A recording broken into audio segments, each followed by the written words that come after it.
All right, I have a few updates for you guys on our new bait making machine behind me. So this is day 14 of testing the machine. So I essentially have been running this machine 2 times every day since we've started it up. So we've had 28 official cycles through our machine between a few different hoses and heat exchangers. So far, I'm very happy with the results.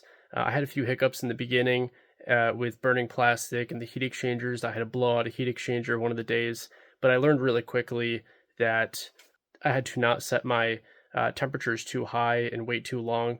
So I quickly learned what thresholds there are with the temperatures, and now I'm really starting to dial in, and I'm really starting to find that consistency with this machine. Once I dial in those temperatures, I find that you start up your system a bit hot because you need to remelt that plastic in your lines from yesterday or from the prior session.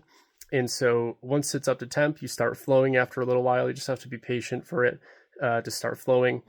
Once you're up to temp, you then lower your temps a bit to reduce burning risk. And unless, of course, you're injecting a ton of molds at once, then you need your temperatures to be hot enough to keep up with that demand.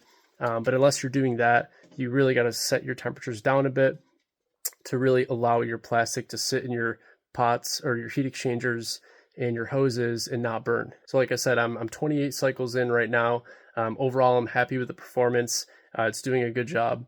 And so we just hooked up our first nozzle last night. And so we ran our first test.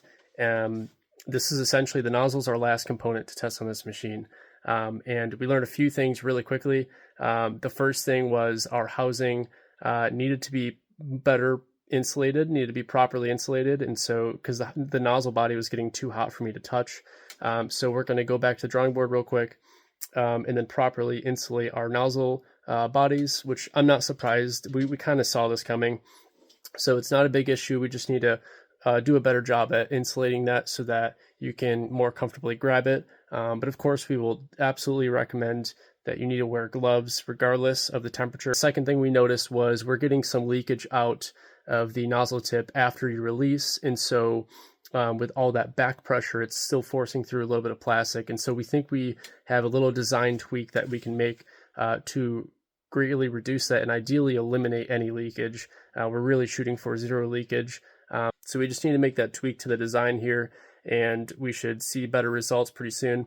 But right now, this is that sort of final stage of testing where we're finding all these little nuances and we're fixing them because we don't want any of you guys to have to run into these issues. And so we're really dialing in all the designs and any of the little nuances. That's what we're figuring out right now.